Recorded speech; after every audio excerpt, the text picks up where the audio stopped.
Special ബ്രാഞ്ചിലെ വിജയൻ സാറാ. നീ സ്പീക്കർ മോഡിലിട്. പ്രതാപചന്ദ്ര വിജയനാണ്. Good morning. Good morning. ഞാൻ വിളിച്ചത് കുബേരയുമായി ബന്ധപ്പെട്ട ചില കാര്യങ്ങൾ പറയാനാണ്. പറഞ്ഞോ.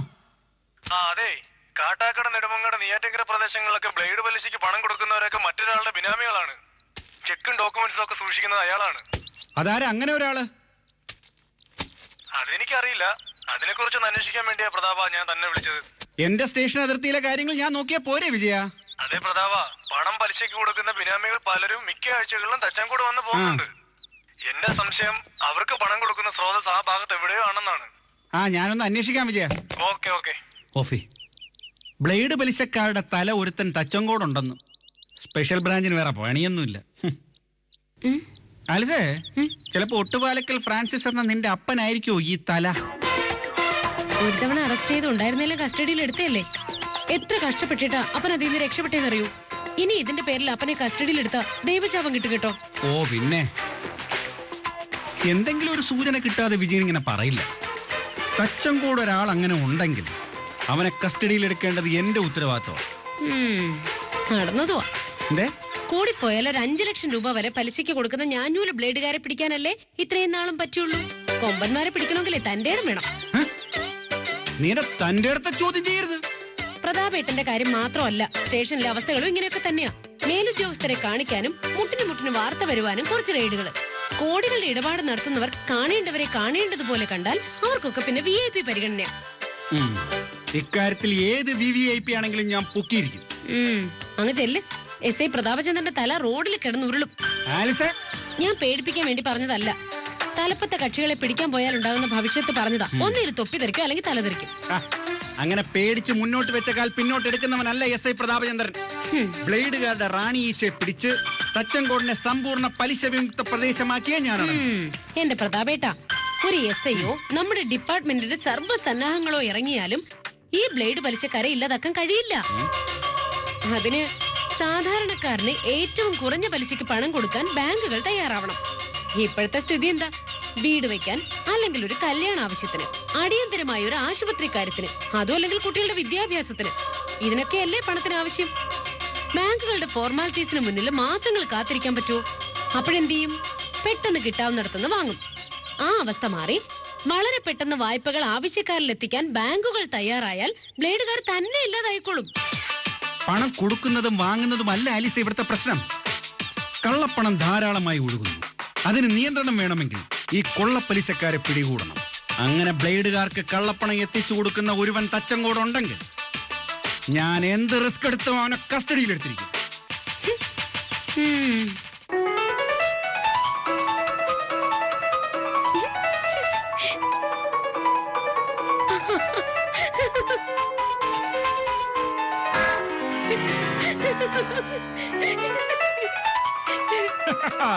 കിട്ടി മോളെ, കിട്ടി. മൂലത്തറ ജിമ്മിച്ചൻ, ദുബായിലെ കക്ഷിയ. അയാളാ തിരുവനന്തപുരത്തെ പല പ്രമുഖർക്കും കാശ് കൊടുക്കുന്നത്. പറഞ്ഞു കേട്ടിടത്തോളം പെട്ടെന്ന് കയറി അറസ്റ്റ് ചെയ്യാൻ പറ്റിയ ഒരാളല്ല. നാളെ തന്നെ CA സാറിനോടും DSP സാറിനോടും ഇക്കാര്യം ഞാൻ പറയും. അയാളുടെ വീട് റെയ്ഡ് ചെയ്യാൻ ആവശ്യമായ പോലീസ് ഫോഴ്സിനെ അവരെ കൊണ്ട് ഞാൻ നേടും. പ്രതാപേട്ടൻ ഇത്ര മണ്ടനായി പോയല്ലോ. CAയും DYSP ഒക്കെ അറിഞ്ഞുകൊണ്ട് അയാൾ ബിസിനസ് നടത്തുന്നെങ്കിലോ? റെയ്ഡിന് മുന്നേ ജിമ്മിച്ചന് എല്ലാ രേഖകളും മാറ്റും. ഒടുവിൽ പ്രതാപേട്ടൻ പരിഹാസ്യനാവും. സമൂഹത്തിലെ മാന്യനെ അപമാനിക്കാൻ ശ്രമിച്ചതിന് ചിലപ്പോൾ സസ്പെൻഷൻ കിട്ടിയെന്നിരിക്കും. ഓഹോ, അപ്പൊ മൂലത്തറ ജിമ്മിച്ചൻ അയാളുടെ പാട്ടിന് പോട്ടേന്നാണോ ആലീസ് പറയുന്നത്? ഒരു ക്രിമിനൽ രക്ഷപ്പെടാൻ ഞാൻ ആഗ്രഹിക്കൂ. അവിടെ റെയ്ഡ് നടത്തുന്നതിന് മുൻപ് അയാൾ കൊള്ളപ്പലിശക്കാരനാണോ, അയാളുടെ വീട്ടിൽ ചെക്കുകളും ഡോക്യുമെന്റ്സും സൂക്ഷിച്ചിട്ടുണ്ടോ എന്നൊക്കെ ഒന്ന് ഉറപ്പുവരുത്തണം. എന്നിട്ട് അപ്രതീക്ഷിതമായ റെയ്ഡ് നടത്തണം. ആദ്യം വേഷം മാറിപ്പോയി ജിമ്മിച്ചിനെ കുറിച്ച് കിട്ടിയ വിവരങ്ങൾ ശരിയാണോ എന്ന് അന്വേഷിക്കണം. അങ്ങനെ വേഷം കെട്ടിപ്പോയി കേസ് തെളിയിക്കേണ്ട ഗതികേടൊന്നും SI പ്രതാപചന്ദ്രൻ ഇല്ല. പ്രതാപേട്ടനല്ലേ പറയാറ് ഒരു കേസ് തെളിയിക്കാൻ എന്ത് വേഷം കെട്ടാനും പോലീസുകാർ തയ്യാറാവണമെന്ന്? ഇതങ്ങനെ തെളിയിക്കേണ്ട ഒന്നല്ല. പിന്നെ ഒരു കാര്യം, ഞാനാണ് തച്ചങ്കോട് പോലീസ് സ്റ്റേഷനിൽ SI, അല്ല നീ അല്ല. ഒരു കേസ് ഏതൊക്കെ രീതിയിൽ അന്വേഷിക്കണമെന്ന് ഞാൻ തീരുമാനിക്കും. അതിനിടയ്ക്ക് നിന്റെ വിവരം കെട്ട അഭിപ്രായം ഒന്നും എനിക്ക് വേണ്ട. എങ്കിൽ പിന്നെ സ്വന്തം ബുദ്ധി ഉപയോഗിച്ച് ജിമിച്ചിനെ കസ്റ്റഡിയിൽ എടുക്കാൻ നോക്കും. കസ്റ്റഡിയിൽ എടുക്കും. ആദ്യം മൂലത്തറ നാട്ടിൽ വരട്ടെ. സെബാസ്റ്റ്യ, നാളെ രാവിലെ താൻ ഇവിടെ എത്തണം. ചില അത്യാവശ്യ കാര്യങ്ങൾ തീരുമാനിക്കാനുണ്ട്.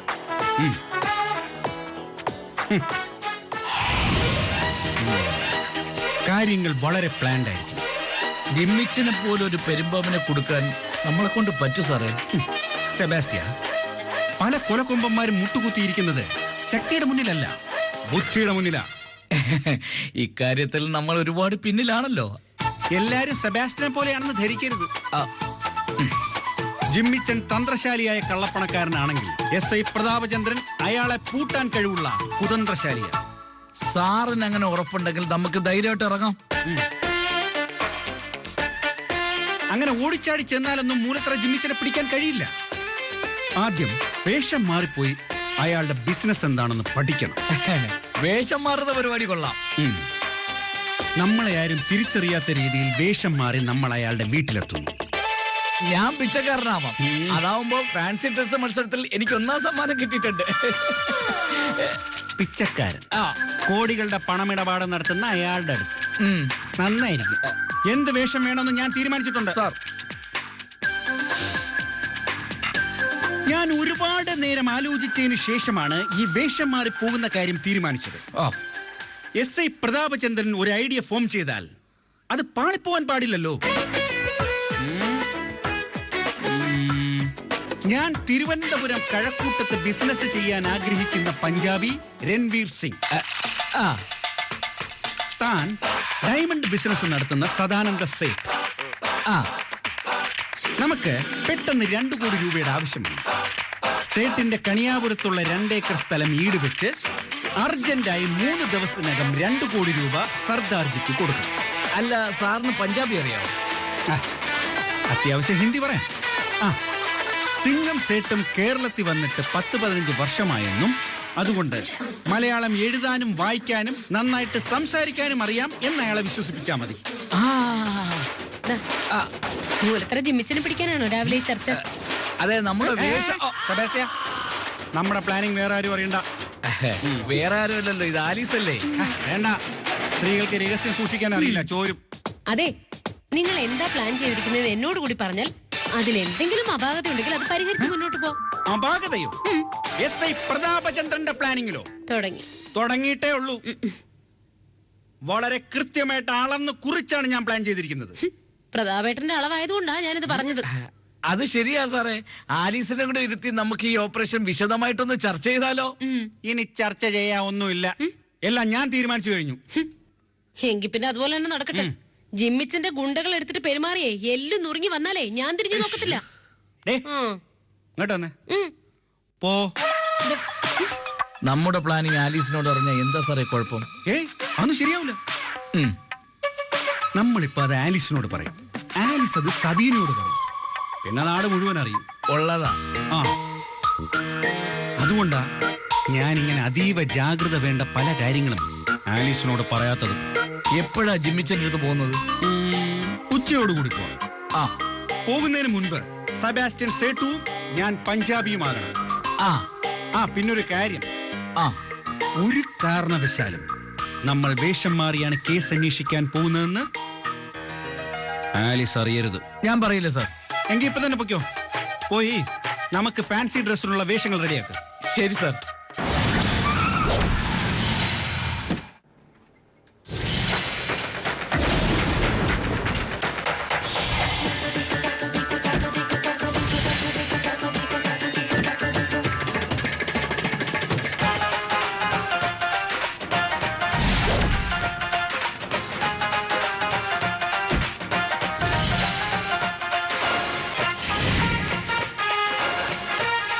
സാർ സൂപ്പർ പഞ്ചാബി തന്നെ. സെബാസ്റ്റ്യൻ ഒരു സേട്ടിന്റെ ലുക്ക് അത്ര പോരാ. അഡ്ജസ്റ്റ് ചെയ്യാം. പറഞ്ഞതെല്ലാം ഓർമ്മയുണ്ടല്ലോ. അയാൾക്കൊരു സംശയം തോന്നാത്ത രീതിയിൽ വേണം പെരുമാറാൻ. പെരുമാറ്റത്തിന് ഒരു കുഴപ്പവും കാണില്ല, പക്ഷേ പറയുമ്പോ എന്തെങ്കിലും തെറ്റിപ്പോന്നൊരു പേടി. അങ്ങനെ പേടിക്കൊന്നും വേണ്ട. നമ്മൾ യഥാർത്ഥ ഇടപാടുകാരല്ല എന്നൊരു സൂചന മൂലത്തറക്കി കിട്ടിയാൽ മതി. പിന്നെ ജീവനോടെ നമ്മൾ രണ്ടുപേരും പുറത്തു വരില്ല. ജീവൻ പണയം വെച്ച് ഇത്രയും വലിയ റിസ്ക് എടുക്കണോ സാറേ നമ്മള്? സെബാസ്റ്റ്യ, ഉന്നത സ്ഥാനത്ത് കയറിയിട്ടുള്ള പലരും റിസ്ക് എടുത്തിട്ടുള്ളവരാണ്. ജിമ്മിച്ചിനെ പോലത്തുള്ള കേട്ടറിവ് വെച്ച് നോക്കുമ്പോ ഈ എടുക്കുന്ന റിസ്ക് ഉയരത്തിലേക്കല്ല 6 അടി താഴ്ചയിലേക്ക് പോകാനാണ് സാധ്യത. പോസിറ്റീവായിട്ട് ചിന്തിക്ക് സെബാസ്റ്റ്യ. ഈ മൂലത്തറ ജിമ്മിച്ചാൻ മറ്റുള്ളവരുടെ പണം കൊണ്ട് തടിച്ചു കൊഴുത്ത ഒരു ബ്ലേഡ് മാഫിയ കിങ് ആണ്. ഇവനെ പോലുള്ള കഴുത്തറുപ്പന്മാര് കാരണമാണ് സത്യസന്ധമായി പ്രവർത്തിക്കുന്ന ധനകാര്യ സ്ഥാപനങ്ങളും ചിട്ടിക്കമ്പനികളിലും വിശ്വാസം ജനങ്ങൾക്ക് നഷ്ടമായത്. അപ്പൊ പിന്നെ ഈ നാടിന്റെ സാമ്പത്തികാവസ്ഥ തകർക്കുന്ന ജിമ്മിച്ചനെ പോലുള്ള ആളുകളെ നമ്മൾ പിടികൂടണ്ടേ? ഒരു ധൈര്യത്തിന് മഫ്റ്റിയിൽ കുറച്ച് പോലീസുകാരെ വിളിക്കാമായിരുന്നു. അതിൽ ഈ മൂലത്തറയുടെ ചാരന്മാരില്ലെന്ന് ആര് കണ്ടു? നമ്മൾ രണ്ടുപേരും മാത്രമുള്ളതാ സേഫ്. ഒന്ന് ആലോചിച്ചു നോക്കിയേ. ബ്ലേഡ് മാഫിയ കിങ് മൂലത്തറ ജിമ്മിച്ചനെ SI പ്രതാപചന്ദ്രനും civil police officer VK Sebastian ചേർന്ന് തന്ത്രപരമായ നീക്കത്തിലൂടെ അറസ്റ്റ് ചെയ്തിരിക്കുന്നു എന്ന വാർത്ത വന്നാൽ അതിന്റെ ഗുണം സെബാസ്റ്റ്യനും അല്ലേ? ഒരു മികച്ച പോലീസുകാരനെ ഞാൻ സെബാസ്റ്റ്യനിൽ കാണുന്നു. ആ പ്രതിഭയെ പ്രകാശിപ്പിക്കാനുള്ള കൊച്ചു കൊച്ചു ട്രെയിനിങ്ങുകളായി ഇതിനെ കരുതിയാൽ മതി. വാ, സദാനന്ദ സേട്ടായിട്ട് സെബാസ്റ്റ്യൻ ഇരുന്ന് തന്നാ മതി. ഫിഗർ മത് കരോ, ബാക്കിയെല്ലാം രൺവീർ സിംഗ് കരേഗ. രൺവീർ സിംഗ് അതാരാ? അതല്ലേ തന്റെ മുന്നിൽ നിൽക്കുന്ന ഈ ഞാൻ. താൻ വാടൂ. ഇനി ഇവിടെ ചുറ്റിപ്പറ്റി നിന്ന ആളുകൾ ശ്രദ്ധിക്കും. ബല്ലേ വാ.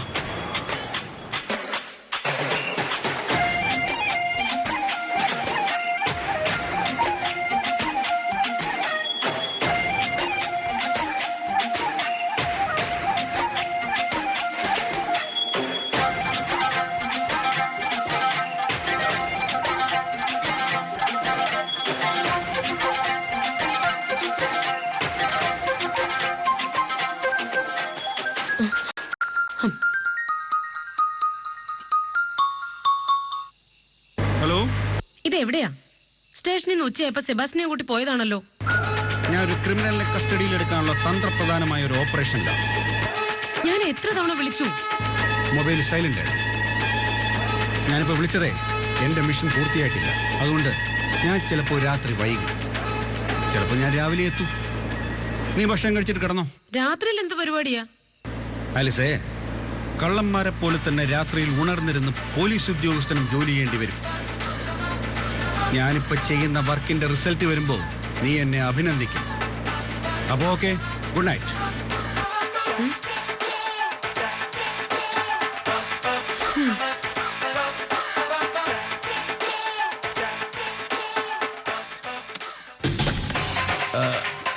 നമ്മൾ രണ്ടും കൂടി പോണോ? സാർ ഒറ്റയ്ക്ക് ചെല്ലേ? സെബാസ്റ്റ്യൻ, പേടിക്കാതെ എന്റെ കൂടെ വാ. പേടിക്കാതെ പറ്റൂ? വല്ല സെക്യൂരിറ്റി ഉണ്ടെങ്കിൽ പണി കിട്ടും. സാർ ഇവിടെ നിന്ന് 100 മീറ്റർ ഓടിയ വീടെത്തും. അതുപോലെയാണ് എന്റെ കാര്യം. 6 കിലോമീറ്റർ ഓടണം. നേരത്തൊരു പോലീസുകാരന് ഒട്ടും ചെയ്തില്ല. ഭാര്യയും മക്കളുള്ള പോലീസുകാർക്ക് കുറച്ച് വീരത്വം കാണും സാറേ. എന്തെങ്കിലും സംഭവിച്ച ഒരു മുൻകരുതലിന് തോക്കെടുത്തിട്ടുണ്ടല്ലോ സാറേ. അത് കണ്ടു. താൻ എന്റെ കൂടെ വന്നാൽ മാത്രം മതി. ഈ ഓപ്പറേഷനിൽ പങ്കാളിയായതിന്റെ പേരിൽ അധികം താമസിക്കാതെ കിട്ടാൻ പോകുന്ന പ്രതിഫലം സെബാസ്റ്റിന് ചിന്തിക്കാൻ പോലും കഴിയാൻ പറ്റാത്തതായിരിക്കും.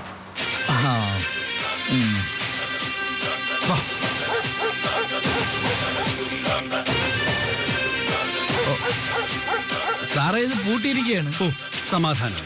അപ്പൊ തിരിച്ചു പോവല്ലേ? അതല്ല, അകത്ത് ആരുമില്ലെന്ന് ഉറപ്പായില്ലേ? ഇനി ആരെയും പേടിക്കാതെ തെളിവ് ശേഖരിക്കാം. അതിനിപ്പോ ആദ്യം ഇതിന്റെ അകത്ത് കയറണ്ടേ? കയറണം. ഗേറ്റ് ചാടും, അല്ലെങ്കിൽ മതിരി ചാടും. സെബാസ്റ്റ്യൻ ആദ്യം ചാടും. എനിക്ക് മതിലിയാടി അത്ര പരിചയമില്ല. ഇങ്ങനെയൊക്കെയല്ലേ ഓരോ ശീലിക്കുന്ന. ചാടും. ഇതെങ്ങനെ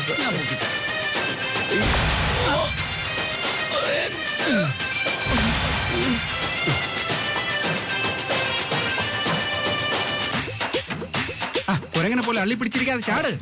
സാറേ, ആരെങ്കിലും കാണും? ചാടിക്കോന്നെ, പതുക്കെ ചാടിക്കോ. സാറേ, എനിക്ക് പേടിയാവണം സാറേ. വലിയ ഹൈറ്റ് ഒന്നുമില്ല, ചാടിക്കോ. ചാടങ്ങോട്ട് ധൈര്യമായിട്ട്. കാലെടുത്ത് അപ്പുറത്തോട്ടിട്. സാറേ, കുഴിയാണ് സാറേ.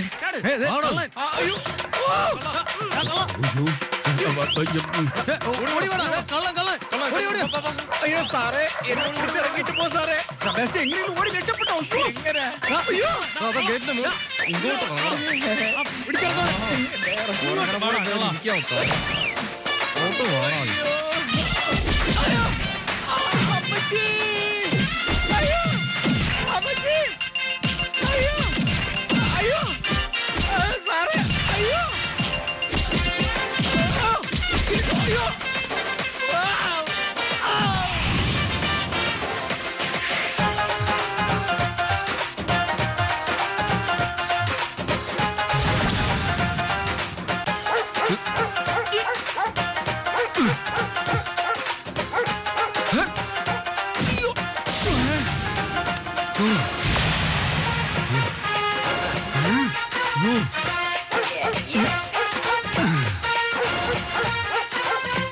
സെബാസ്റ്റ്യൻ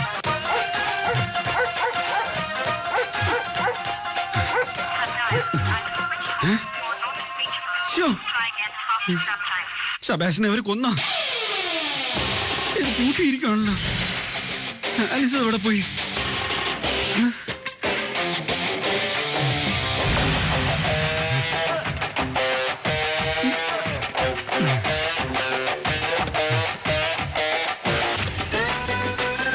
പ്രകാശ, കുറച്ച് ആൾക്കാരെ കൂട്ടി വേഗം ഇവിടേക്കുന്നു വാ. പുറത്തൊരു ഭീകര നിപ്പുണ്ട്. വേഗം വരണം. പ്രതാപേട്ട ഇതുവരെ വന്നിട്ടില്ല. വേഗം വരണേ.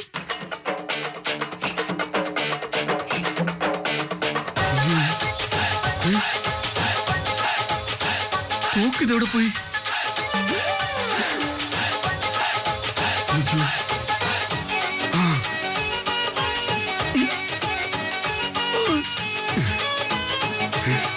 ഇവിടെയാണല്ലോ വീണത്. ഇവിടെ ഉണ്ടാവൂ? കാണുന്നില്ലല്ലോ.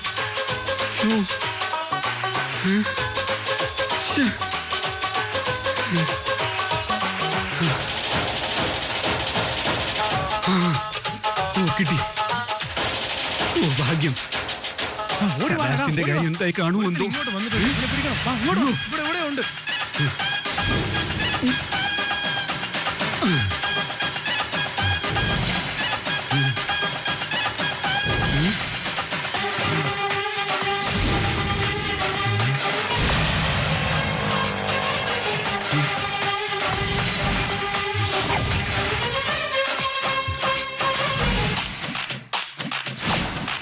कौन है बे?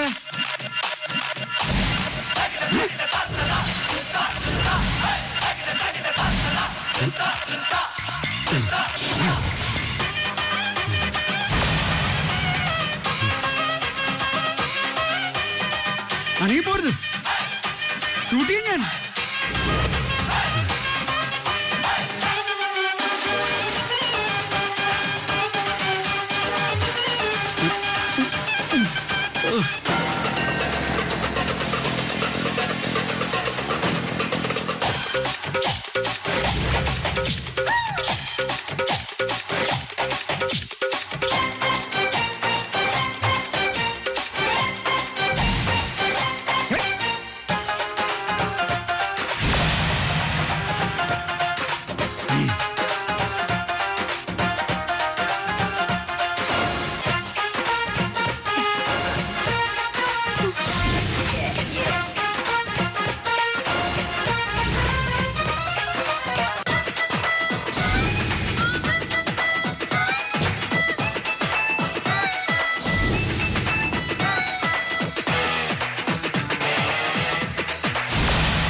ആലിസ്, നീ പ്രതാപേട്ട